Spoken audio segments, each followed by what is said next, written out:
All right, now for the main event. What I'd like to now do is to introduce on stage someone who all of us here in the IIT community know very well and respect tremendously. He's someone who's reached the top rungs of corporate leadership in America and across the world. He's a graduate of IIT Kharagpur, 1975 batch, and by the way, the winner of the BC Roy all-round gold medal, which is basically given to the best all-round. He tells me he wasn't the smartest guy, but the best all-round. But I think he also was one of the smartest guys I know. He's a very strong supporter of his alma mater and also of the Pan-IIT movement. My good friend, Arun Sarin. Arun, by the way, is formerly the CEO, as you know, of Vodafone, but beyond that, he is currently KKR. He's a partner at KKR and also on the board of Cisco. So he'll be introducing our next keynote speaker. Thank you.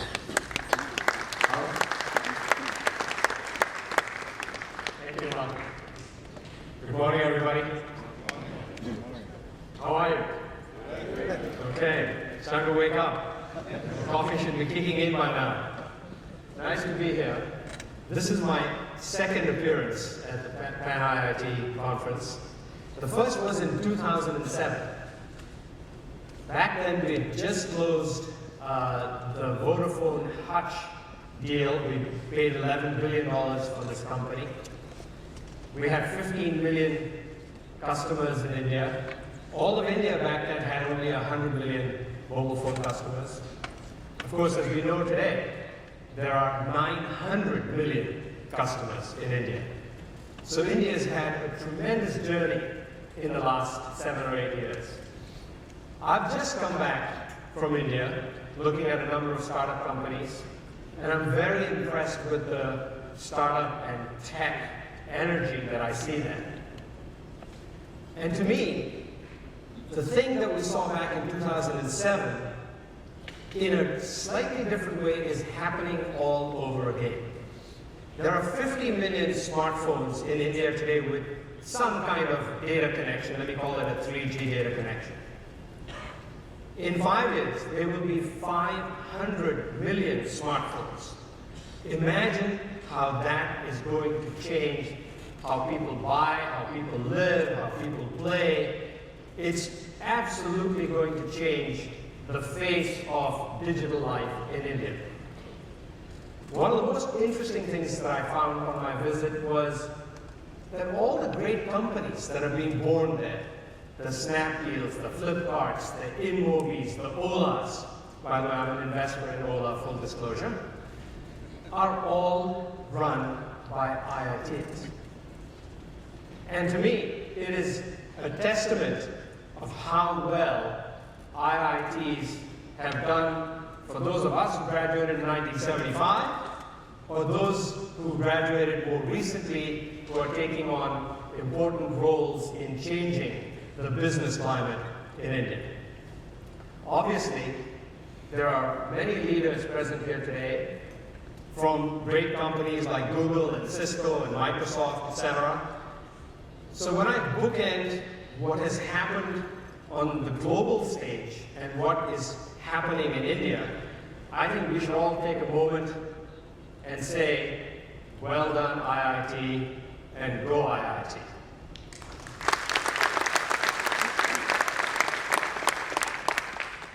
It's my great pleasure to introduce a real legend in the tech business today. He's our keynote speaker, John Chambers, Chairman and Chief Executive of Cisco. I've known John since 1998 when I first went on the Cisco board. And there are many accolades that you can associate with John. One being that he's a long tenure CEO, 20-year CEO of a global technology business. The second is he has grown the company from $1 billion in sales to today's $50 billion in sales. I can give you a litany of things that he has done superbly well. But the one thing that stands out for me, for John, is that he is a real leader. The last time I was here in 2007, I talked to you a little bit about what it takes to be a really good leader. You'll remember from back then. Good strategic leadership skills. The ability to have a good strategic headset so that you know when to go left, when to go right, when to go up, when to go down. All the sort of permutations and combinations that come along in running a big business or a small business. The second was operational skills. The ability to look at details so that you can deliver the financial and operating results of your company on a consistent basis. And the third, people skills. The ability to be a good human being, the ability to lead, the ability to inspire people to be bigger than themselves. The one thing that I think John Chambers does really well is that he is a genuine leader on all three of those fronts. He's going to give up his chief executive role and keep the executive chairman role at Cisco. So this may be the last time that you hear from John Chambers, chairman and chief executive of Cisco. My friend and my sometimes golf partner, John Chambers.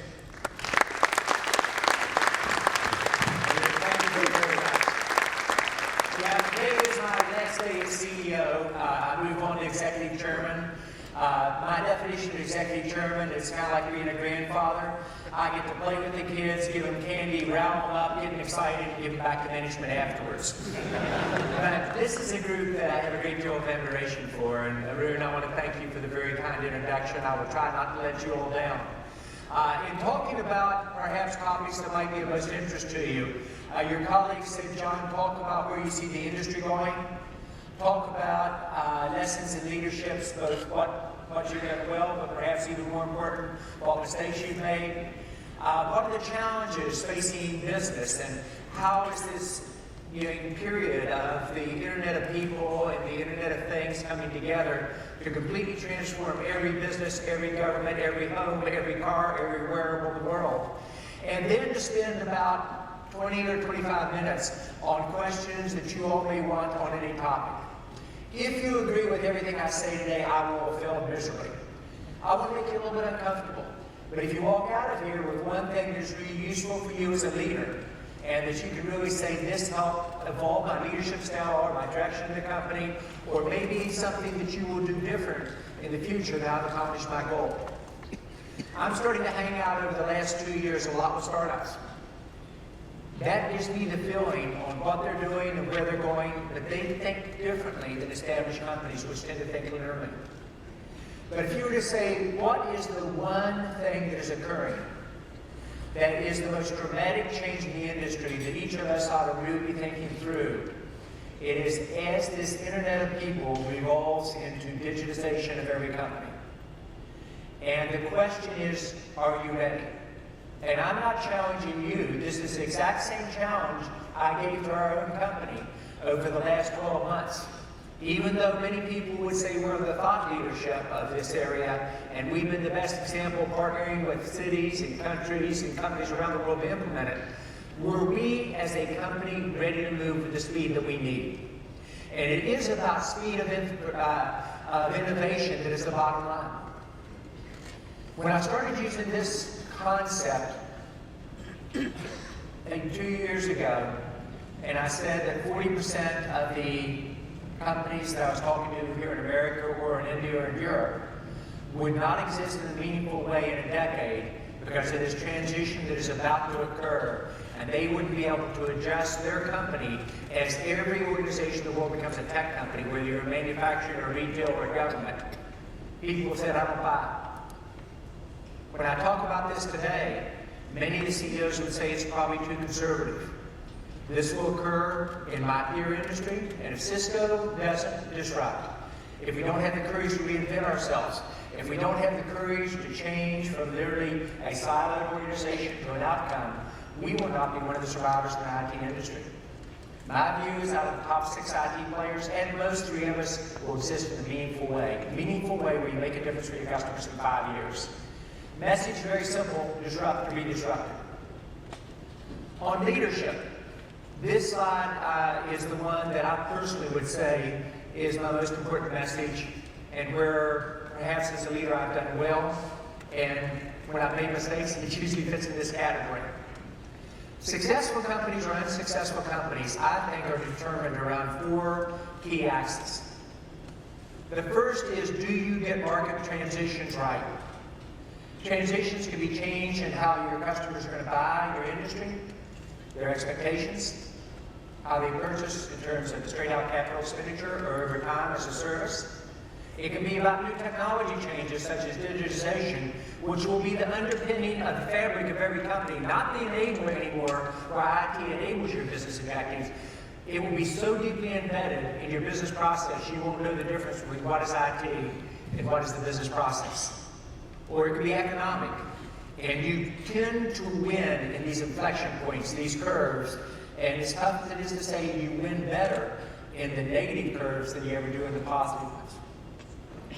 Second key thing, gets companies in trouble, regardless of whether we're a small company or a large company. We do the right thing too long. Cisco staying in routing, not moving into switching. Or staying in routing and switching, not moving into voice and video. Or staying in voice and video routing and switching, not moving in the data center. Or then not moving into applications. Or then not moving into mobility. Or not moving into collaboration and security. Or not moving into outcomes. You have to constantly evolve.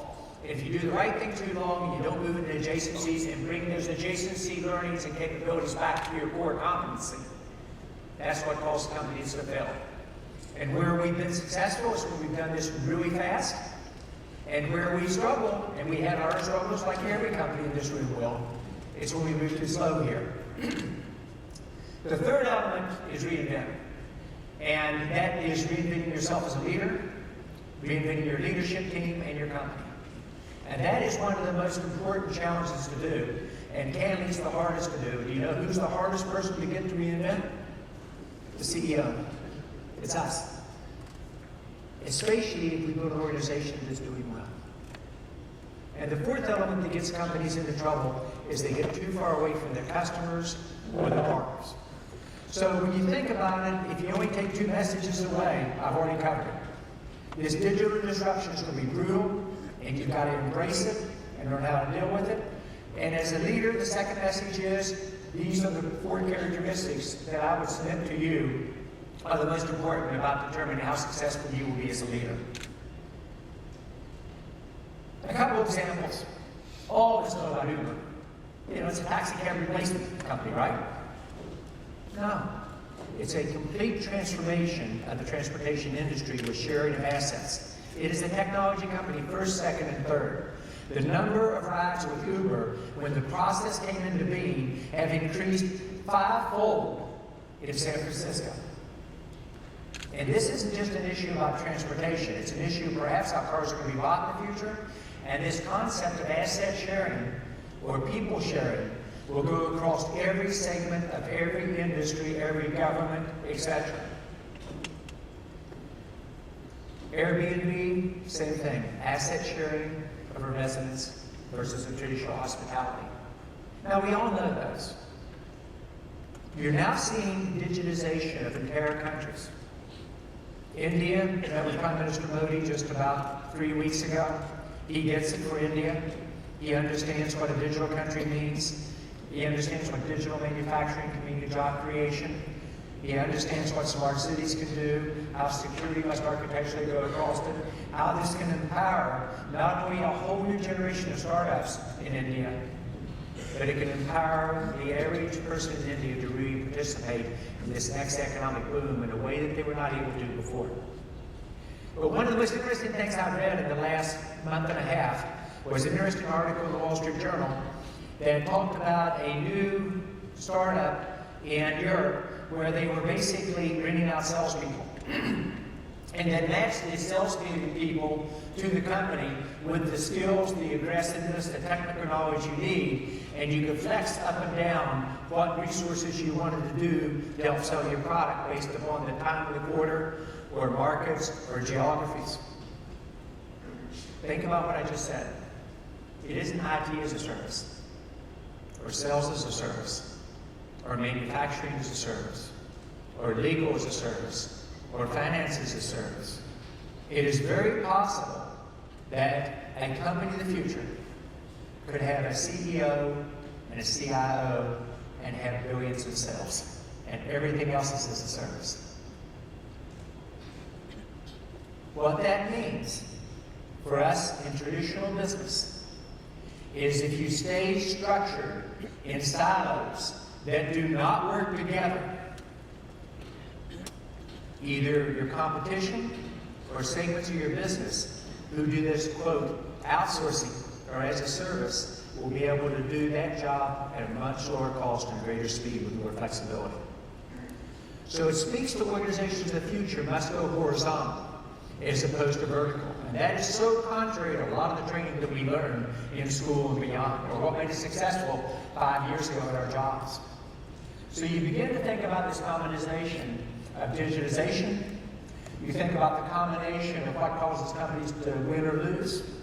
And you begin to think about this business model that must mean that every company not only has to transform themselves technology-wise, the harder part is how they transform themselves organizational structure-wise. And to be able to think like an entrepreneurial company, not a traditional one.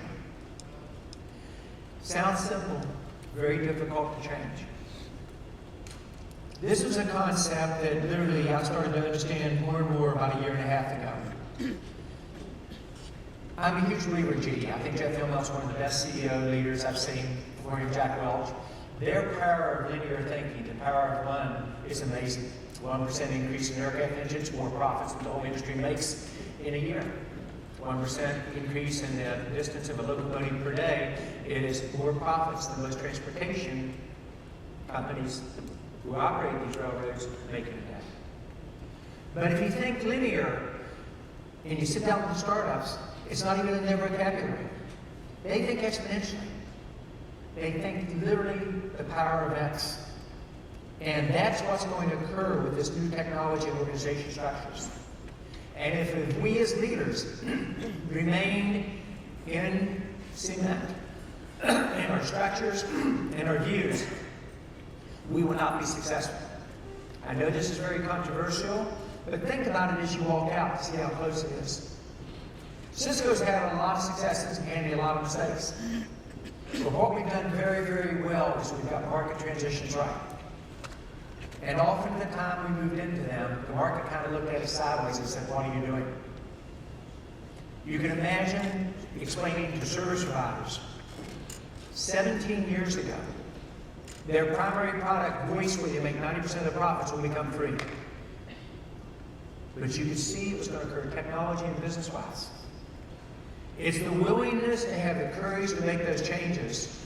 And this digitized world, smart cities, Internet of people, combination of that, we started on 8 years ago, and the first 6 years were lonely. For me to get to talk to people about this concept, I had to buy them drinks. If I wanted to talk more than 5 minutes, I had to buy them a lot of drinks. And now you have country leaders. In the last 3 weeks, we've talked to the top leadership in all of China, all of India, all of France, all of the UK, every leader except one in Germany, and the top leader in Italy. And they grasp this transformation. And this is one that I actually worry about the US. We're behind on this. We are not moving as a country with the speed we need. We're moving as individual companies. But it's the ability to get this transition right and make the changes. We had the honor to be on stage with President Clinton, and this is hard for me to say because I'm a moderate Republican. But on stage in the mid-90s at the White House, and literally in this announcement, it was the information age, and he said this would transform America. It would change GDP growth, job creation, and the income of the average American. And he got it exactly right. And the only reason was not just the information age. There were other factors that contributed to it. But in the 6 years after this, 22 million jobs, 17% growth in real income per capita for average citizen in America, and 17% growth in GDP in 6 years. That is occurring again. And when you talk to the leaders in France, which shocked me, they got it, their business got it, and they're working together in ways they never have before as a country. Same thing in the UK, same thing in India. But if you watch, as we've had the honor to do this partnership both in India and in France, notice how they're launched? Not in front of the palace or the White House or anything else, but by social media. The digital age will have the impact of 5 to 10 times what the information age or the first generation of the internet did as we move forward. It will transform the business with the speed. And as CEOs, each of us know the pace of change is exponential. We get the concepts we've got to become a digital company. We know that the new business models coming at us and new competitors with different business models. We know that the speed of innovation is going very, very fast. We know we must disrupt or be disrupted. We know that security, if done right, can do more good for our company, or if done wrong and we get tagged with a challenge, can do more brand damage or economic damage than ever before. We know the technology transitions are coming at us faster and faster. And we also know that our short-term thinking of our shareholders, with shareholder activism and others, does not reward the thinking of 3 to 5 years out. That's what we face. It is about innovation in this environment for survival. It is about fast IT with the pace we haven't done before. Jamie Dimon said it best, JP Morgan Chase CEO. He said in his annual report, Silicon Valley is coming to his company, to the finance industry, and to every company in the world. And the message was not subtle. Either they change, reinvent themselves, or they get left behind. Depending on who you talk to, somewhere between 85 and 95% of all CEOs know they have to become digital. They know the company has to make that change. But only 5 to at most 20% of them believe that they have a plan to even get there. And usually the 5% is the numbers the CEOs will say, and it's the CIOs or chief digitization officers that says the number's 20. You know our headline is. We have to move faster. We have to think exponentially. We have to think digital first. But the power of digital is around fast innovation, because merely connecting 20 billion devices going to 500 billion devices is worthless. It's how do you get the right information at the right time, to the right person, the right machine to make the right decision. This is what is the Internet of Everything and brings it together, where security is the wrap. It's the ability to suddenly think, how do you differentiate? And I use this as an example of how Cisco is doing it, and Rude's on our board of directors. But this is what we've done. And I'm not saying this is what everybody should do, but this is how I think about how we differentiate in this future world. And this is about what we spend time on as an executive team and our board, about what we have to do fast innovation, and how it is enabled by fast IT. It starts with our differentiation not being on individual products, but architecture is why you tie those together. It's about intelligent networks, not just with intelligence in the clouds, but the ability for intelligence everywhere, in any cloud, any data center, every wide area network, all the way down to the edge, where your applications, your processing capability, your storage, your networking capability, your security will be at each element. It is about how you think differently in terms of compute, convergence with network or storage, but convergence with data, voice, video, and convergence with apps, with the network, with security, with scale. And for us, it's about how you move those applications around. And again, my model isn't what's inside each of these segments. It's how we think about it and how I encourage you to think about it. Just do your own terms and your own capability for your differentiation. It's about how do we move into security and collaboration. It's about how do we ride this wave of Internet of Everything. And where the majority of data analytics will not be crunching in their central site, the majority of analytics will be in motion at the edge. And that's where we will differentiate versus our peers.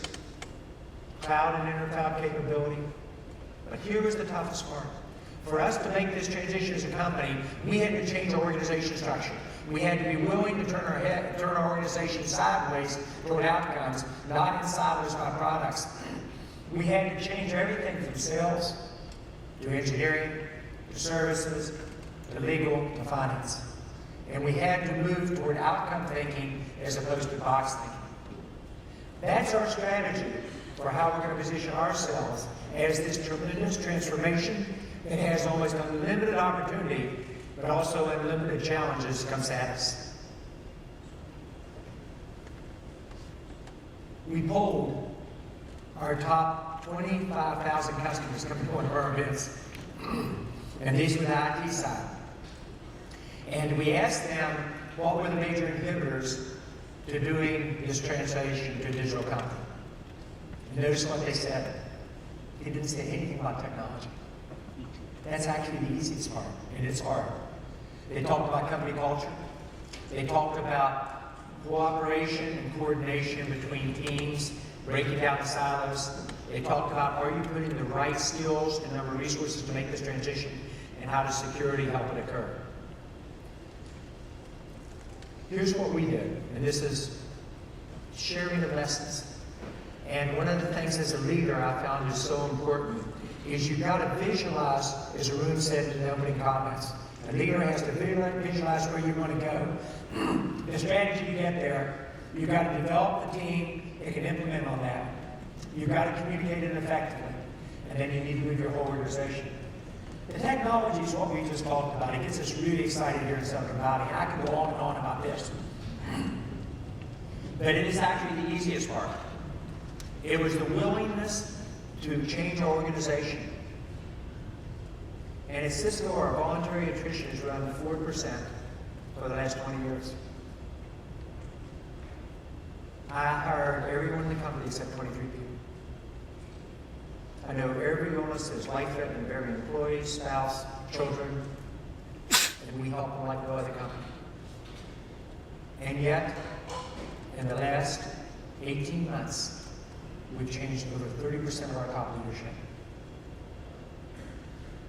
In 24 months, with the best sales organization, we believe in the industry, whole IT industry, we changed 41% of our client interfacing salespeople. Because they sold routers and switches, not architectures and outcomes. Hankaj, Chuck Robbins did the change in sales, who's now our CEO starting Monday. And Hankaj did the engineering.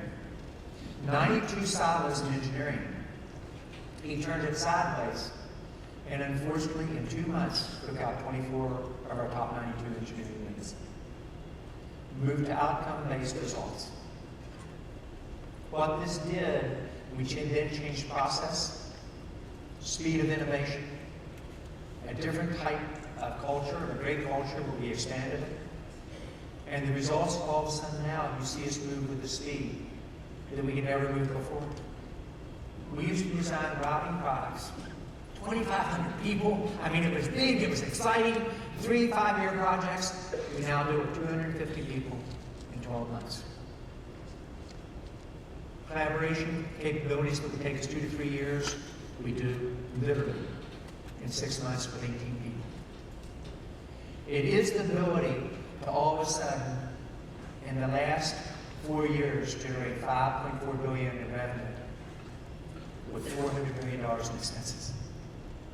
That's 8 cents on the dollar. World class is 30 to 50 cents on the dollar. And you know, my IT organization, Rebecca Jacoby, who just got promoted to Senior VP of all of operations, she has an unlimited budget. Except it's going down 5 years in a row. Because she took out these technology transitions. And she can do anything I want or Chuck wants from executives in 12 months or less, with the average issue being 6 months. And it used to be when we talked about this, we'd have to redo our ERP system, we'd have to do our human resource system, etc. It'd be 3 and 5 year huge projects. No project now takes us more than 12 months. Fast IT. The ability to capture this and say, how do you differentiate? And how do you bring the speed of innovation, which we're at the very early curve on. And as we started to do it, you know we had mistakes. You know we had mistakes. You had to have the courage to realize that's what leadership is about. It's like acquisitions. We've done 178 of them. About a third of them miss. And as a leader, does the market talk about your successes? Or or do they talk about your mistakes? I'm still known for an acquisition called Flip for $600 million. Wonderful camcorder. I loved it. But that was one we missed on. And once we saw outmaneuvers, we exited and moved on. Yet it doesn't even make our 20 most expensive acquisitions. As a leader, you have to have the courage to see where you're going. And even when you tell your team or the markets that something's going to occur and there's this probability of not being successful, excuse me, they will tell you, yeah, I get it, and then when it doesn't happen, you're going to get criticized. That is just part of our job today. Strategic partnerships as we go forward are going to be a huge differentiator. If you look at Cisco over the next 6 months, when you talk to strategic partnerships, they are finally not going to be the strategic partnerships of 2 years ago. These will be game changers. Because when you talk about the speed that I just talked about with digital companies, you're going to see alliances occur between companies that will surprise you, almost blow your mind. And I think just like we wrote the books on acquisitions in 1993 going forward, we're going to attempt to write the books on the importance of strategic partnerships because they're much harder, candidly, than acquisitions were. So as you think about innovation and speed, and you think about as a leader, this $19 trillion opportunity over the next 10 years, which is the size of the U.S. economy, plus some, driven over every country in the world, means the average GDP should grow at a minimum between 1% and 3% faster than it would have otherwise, as companies go digital and their countries go digital. The ability to slow this down and understand what it means by industry, and to be able to say, how do we in the IT community not enable this, but how do we deeply embed it? Yet by the end of this decade, 75% of companies will be well on their way to do this digital transformation. And yet only a third of them will be successful. That's that 40% failure rate of companies I talked about earlier. And the number one reason they will fail is because they fail to reinvent themselves. Security goes across this whole architecture. The key takeaway, the average large enterprise in this room has 45 security vendors in your environment. And as a CEO, you're only as strong as your weakest security vendor.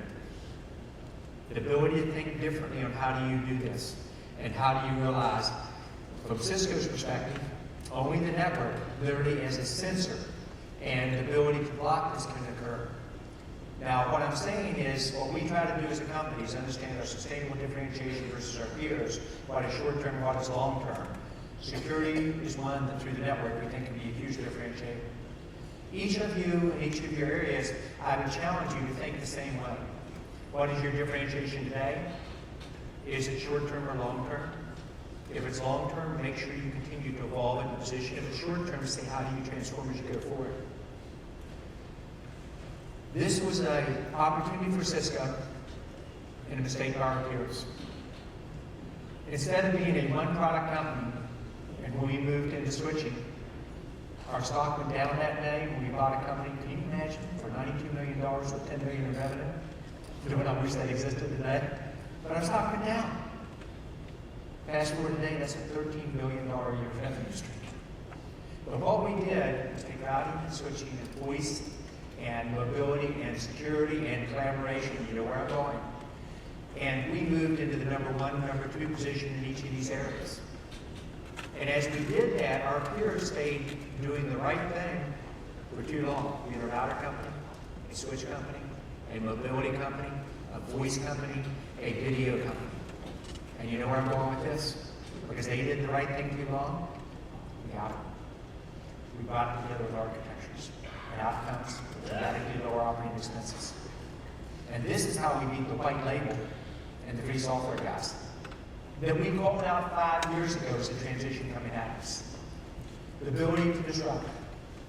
I know you're talking about corporate social responsibility. I know there are different views in this room on that. We are the number one player in terms of number of awards run worldwide, time and time again, corporate social responsibility. Guess what? In every country where we're number one in corporate social responsibility, we're number one in market share. They go hand in hand. India, we said, right at the time Modi was elected, we're going to double down on India. We believe it is the most progressive and has the highest probability of success of any of the emerging countries in the world. It is our second world headquarters. It is the area we're betting on in a big way. But again, that's a market transition that is occurring and catching. This is a presentation I normally would do in an hour and 15 minutes with better Southern jokes or Southern accent. But I wanted to kind of get a foundation in place for us, and then we go into question and answers in terms of what might be on your mind. So if I can invite my colleague back on stage to kind of lead us through the Q&As, and we'll jump right into this. Thank you very much indeed. Thank you very much. Thank you so much. John, we have quite a few questions here. There's no way we can get to all of them, but I know one of the top ones that's been trending that people wanted to know after a long career running Cisco, you and your board had to go through a lot of considerations looking for a successor. And obviously you brought aboard, on your team, Chuck Robbins is now your successor. What did you go through? What are some of the issues that you went through to be able to choose that successor? Sure. This is concept-wise very similar to what we do again and again. When you try to do something others have not done well, if you do it the same way they have done it, you're going to get the same results, which is not good. Acquisitions in our industry, when we started doing these in 1993, all of them failed. And even today, there's nothing gift that keeps giving like when our large competitors combine. And you know where I'm headed with this. Alcatel combined with Lucid, took our two toughest competitors out. Now the gift keeps giving. Alcatel, Lucid combined with Nokia. And you know where I'm headed with that. But we said, what do we do different in acquisitions versus everyone else? We came out with our golden rules to follow. In terms of successors, we knew this industry was not just notorious. The hit rate has been disastrous as you change from one leader who was either the founder or close to that, who grew the company with a strong culture and personality. And so if we did it the same way everybody else did, we would get the same results, which have been extremely disappointing. And so we literally started as thinking about it almost, for me, a decade ago, and saying, how are we going to do this differently? And this is where the board had to take the leadership. Because what happens in the other companies, if the CEO makes that decision and selects their successor, failure rate is awful high. Because the board has to both believe in that person, they have to get together to make it happen. And so over a period of literally 16 months, I'm so proud of our board, they went through the selection process, internal and external. We have a blog on it, and I encourage you to look at it. And they looked for the characteristics they felt would be most important. And they literally put the teams through testing. They looked at the external candidates, the internal, what would each candidate do or not do. And to be very candid, when we started this process 3 years ago, Chuck was just barely on the list. And when we started 16 months ago, he was one of 3 internal candidates. And yet, by the time the process was 3/4 of the way completed, and we did a straw person vote, he was the unanimous selection of anybody internal or external, without the board of director members ever discussing it with him and who they thought until that day. So we looked at what would be the characteristics. We looked at somebody who had a bold vision and strategy. We felt strongly there were advantages in terms of understanding the internal operations because of the complexity we just talked about. Because we are probably the most complex IT company in the world. I mean, we do everything from our own ASICs to outcome-based selling like a consultancy company. We understood that we wanted somebody that would have the characteristics perhaps I knew as a leader, but also be different. And that was one of the first questions that the board began to ask. Not how are you like John, but how are you different? We said, what do we need to do in terms of leader of the future as the organization goes horizontal as opposed to vertical? Sounds simple, but it means you've got to have a leader who's world-class in operation execution. And while vision and strategy is important, that horizontal operational execution is even more important. And we went through another set of characteristics. And once you define the problem, your expectations, then it became very obvious who the leader was going to be. And so far, I think most everybody would agree, we've done the best transition the industry's seen. But we're only just getting started, and I never get hard work, proper positioning, and issue results confused result by outcomes. But it's going remarkably smooth, and one that I'm very excited about and very, very proud of. But board deserves a huge amount of credit for it. Our company culture deserves it. Chuck deserves a huge amount of credit. He'll be a better CEO than I was. He'll be very good. Thank you. We have room for one more question, okay? Especially in an audience like this, of aspiring IITians. Yes. One of the top questions they're all asking is, so what do I have to do? What do I need to do to be able to aspire to the kind of career you had? And what do I have to do to develop myself to get there? Gotcha. This is one that I would focus on more on mistakes made and then learning from it. And then secondly, a concept that is very important is all of us tend to look at leaders and we are so proud and we want to be like them because of their successes. Great leaders are great because they handle the challenges and the setbacks well. I didn't grasp that as a new CEO. Jack Welch turned to me in 1998. We were on a roll. Shortly thereafter, we were one of the most valuable companies in the world. And he said, John, you've got a good company. I said, all right, Jack, I'll buy you. What does it take to have a great company? He said, a near-death experience. I didn't buy that. I thought he was getting a little old. He was absolutely right. Until you get knocked down, and I mean knocked down in a way that questions your value, your own employees, the market questions, your leadership. And you develop through that and bring your team with you. You can't have a great company nor can you be a great leader. And so while there's so many things that I'm so proud of at Cisco, on the positive side, I'm most proud of how we handled the setbacks and how we weathered the perfect storms again and again and left our peers behind. So I was thinking the second element is you've got to have the courage to move fast. And almost every mistake we've made at Cisco has been when I moved too slow. But equally as bad if you move fast without process behind it, you didn't get the results you wanted. So it's how you do speed with operational efficiency becomes key. So that would be the way I answer that question. Wonderful. Thank you so much. Thank you very much.